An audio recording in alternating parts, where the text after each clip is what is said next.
Thank you Shamim সাহেব।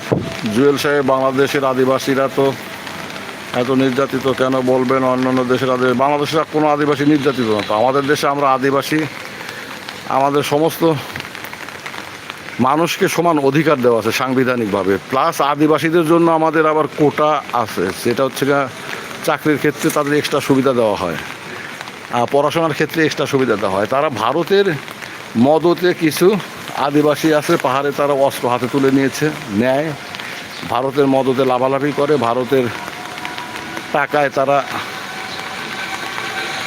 লাফালাফি করে। এই কারণে তাদের উপর কোনো নির্যাতন চালানো হয় না। নির্যাতন যেটা হয় দেশের অভ্যন্তরে সবাই সেই নির্যাতনের শিকার।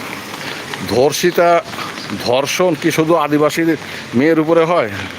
আমাদের বাঙালি মহিলারা কি আপনার ধর্ষিত হয় না?